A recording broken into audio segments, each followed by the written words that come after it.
90। তাহলে দেখো আগে ভালো করে। দাদা এই হাটের সবচেয়ে বড় গরু কোন সাইডে উঠছে? হ্যাঁ, বড় গরু কোন জায়গায়? কত টাকা দামের গরু উঠছে এখানে? 2 থেকে 3 থেকে 4 লাখ। বাহ,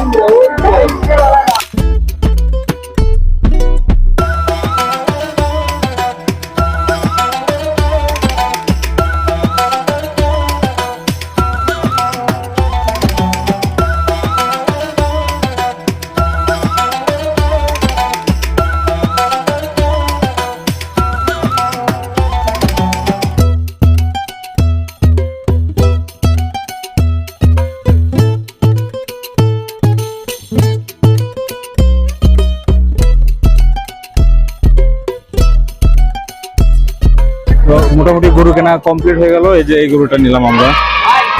হ্যাঁ, চলো ওইদিকে যাই। এখন টাকা শর্ট আছে, একটু বুথে যাবো, বুথ থেকে টাকা তুলে নিয়ে আসবো। ওটা মামার না, ওটা আমাদের আমাদের ওটা। হ্যাঁ, গরুর কাছে বলেন, গরুর কাছে। ওই গরুর কাছে, ওই গরুই ধরেন, আসেন।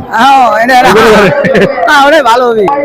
তাহলে গরু কয়টা নিয়ে এসেছিলেন আপনি? আমি গরু আনছি 5টা। 5টা গরু? হ্যাঁ। আপনি কি ব্যবসা, কি গরুরই ব্যবসা? হ্যাঁ, আমি মামাদের সাথে ব্যবসা করি। ব্যবসা করেন? 5টা গরু কি বিক্রি হয়ে গেছে? না, এর মধ্যে 3টে বিক্রি হয়ে গেছে, আর 2টা আছে। দুটা কোন কোন গরু? দুটা এখানে একটা আছে, আর ভিতরে আর একটা আছে। এটা একটা, ভিতরে একটা। হ্যাঁ। এটার দাম কত? এটা আর চাওয়া 1,30,000। 1,30,000? হ্যাঁ। তাহলে এটা 1,30,000। তাহলে 3টে গরু সর্বোচ্চ দাম কোনটার বেশি ছিল? বিক্রি হয়ে গেছে একটা, সেটা না, ওটা কম আছে, 90-95 বেচছি। এটা আমার টার্গেট যে 1,20,000 বলে বেচার কিনতাম। পার গরু তো কত টাকা করে লাভ করলেন? লাভও আছে, লসও আছে। অনেকে আছে যে এক হাটের গরু আরেক হাটে নিয়ে গিয়ে বিক্রি করতেছে, আপনি কি সেটা করেন নাকি বাসায় পালেন? না না, বাসায় আমার খামার থেকে কিনে। খামার থেকে কেনেন? বাড়ি বাড়ি মনে করেন কিনে আনি, আনার পর তারপর হাটে বিক্রি করি। মানে একটা হাট যদি মিস হয়ে যায়, ওই গরু তো খাওয়ানো লাগে। হ্যাঁ, মানে এটাই লস। হ্যাঁ, এটা লস হবে না, আবার এই যে লাভেরটা লসের ভিতরে যায়। বুঝতে পারছি। তাহলে পার গরুতে কি রকম লাভ, কি রকম হয়েছে? আসে 5,000, 10,000ও আসে, আবার 2,000 চলেও যায়, এরকম। মানে লাভ লস মিলে হয়। হ্যাঁ, দেখ ভালো।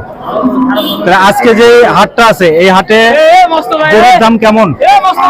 এই বাবা, এই